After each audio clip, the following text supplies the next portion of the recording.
Hey everyone, and welcome back, or if you're new here, my name is Josh, and in today's video, I'm going to be reviewing the Marriott Bonvoy Bold credit card. So I'll be going over the main features of this card, its pros as well as its drawbacks. So hopefully by the end of this video, you'll have a much better idea of whether or not this credit card is a good fit for you. But before we go ahead and dive into the main features of this card, if you wouldn't mind helping me out real quickly by just giving this video a like, that just helps out with the good old YouTube algorithm, and also consider subscribing to my channel if you have not already. Plus, if you would like to receive up to $9,000 in free stocks or $9,000 in free cash, in a pinned comment below, I will be leaving a link to Webull.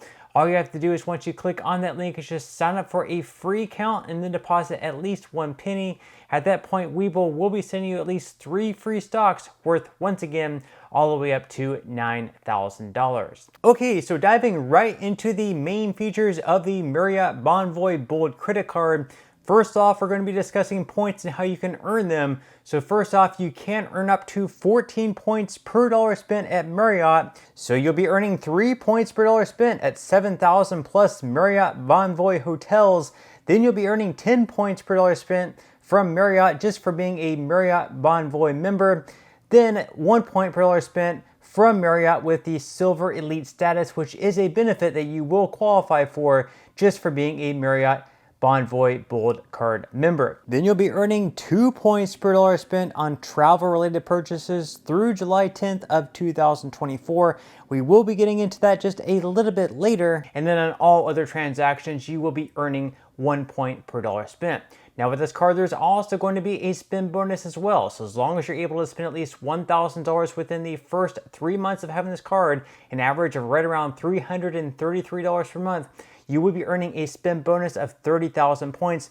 Now keep in mind, most hotels in the system of Marriott are going to be worth right around 30,000 points. Some are going to be more, right around 50,000 or even more, although you can actually get them for as low as 5,000 points per night.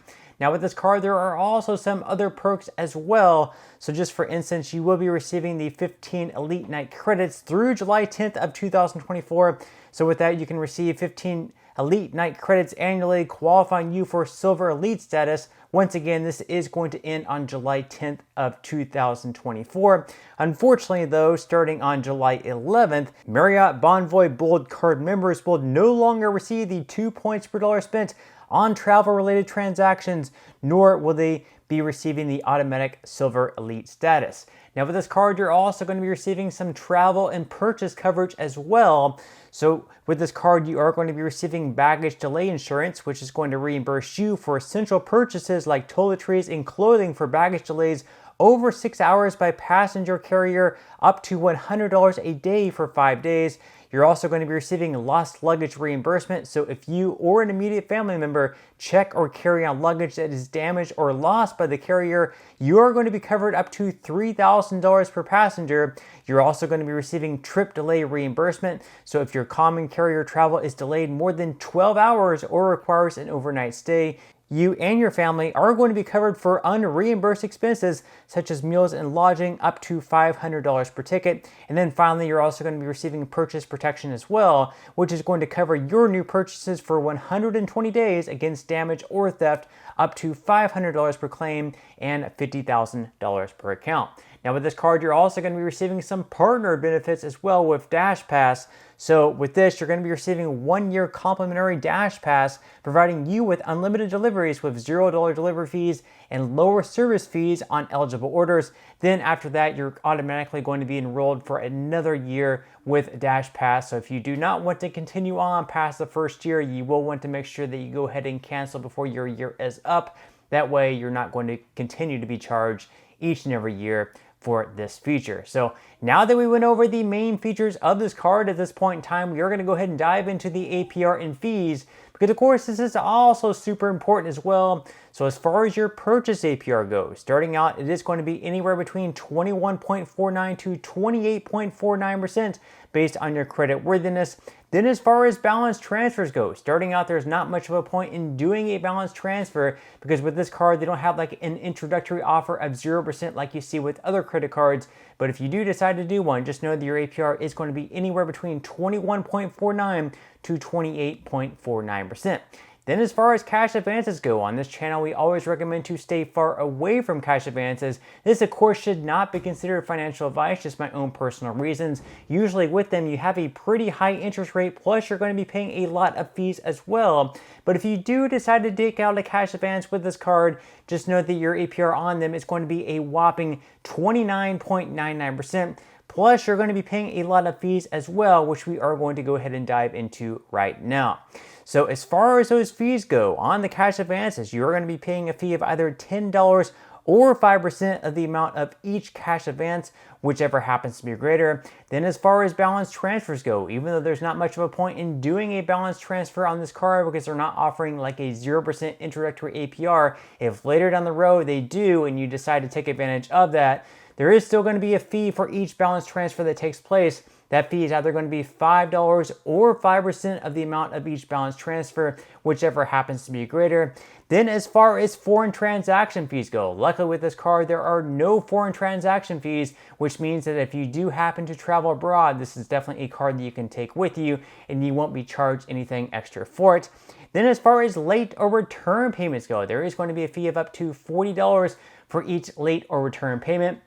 Now, if for the first time you happen to pay late and you receive that fee of $40, you could always try calling into Chase to see if they will waive that fee. Usually for the first time, maybe even the second time, they will be able to waive that fee. Perhaps no guarantees, but I definitely would not continue to pay late after the first or possible second time, as likely they will not be able to continue waiving that fee. And once again, there are certainly no guarantees. So you might want to set up auto pay, mark your calendars, whatever you have to do, make sure that you are paying on time.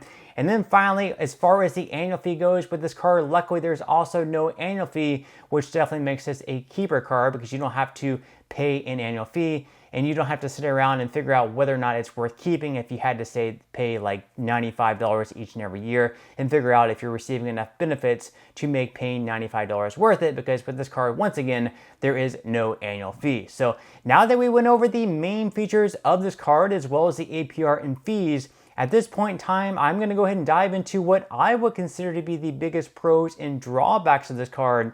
So we're going to start out with the good things. The first good thing, of course, is the fact that you can earn up to 14 points per dollar spent at Marriott hotels, which is definitely a lot of points. You can rack up a lot of points in that way if you spend a lot of nights at different Marriott hotels. Secondly, you're also going to be receiving the 30,000 point spend bonus as long as you're able to spend at least $1,000 within the first 3 months. Should not be too difficult for most people because that's only $333 per month. You're also going to be receiving the automatic Silver Elite status, so you're going to be getting some benefits with that as well. And then also, there is no annual fee, which definitely makes this a keeper card. You don't have to pay anything for it, so that's obviously pretty beneficial as well. Now, as far as the drawbacks go with this card, first off, of course, you are going to be locked into the Marriott brand, so if you prefer Hilton or some other type of brand, and you don't really like Marriott that much, then this card probably would not make that much sense for you. Also, they're not going to be offering like any type of free anniversary night, so with other cards out there, you might get like one free night every card anniversary. With this card, they are not offering anything like that. And then of course, on all other transactions not at Marriott or on travel, you are only going to be earning a measly 1 point per dollar spent, so you're not going to be earning a lot of points across the board except on purchases at Marriott and purchases on travel. But those travel related purchases are no longer going to be earning the 2 points per dollar spent, as they mentioned there, starting on July 11th of 2024. But just to sum things up here, all in all, I would say for the first year alone, just the fact that you are going to be earning the 30,000 bonus points, if you are able to spend the $1,000 within the first 3 months, is probably going to be worth it. Plus all the points you'll be racking up along the way is probably going to make this card worthwhile for the first year. The 30,000 points is going to be at least one free night, although you're not going to be able to spend on really top tier hotels in nights that are, in high demand. However, there are some hotels within the Marriott brand where you can actually stay for 5,000 points per night or 10,000 points per night. However, you are going to find that most of them are going to be right around 30 to 50,000 points,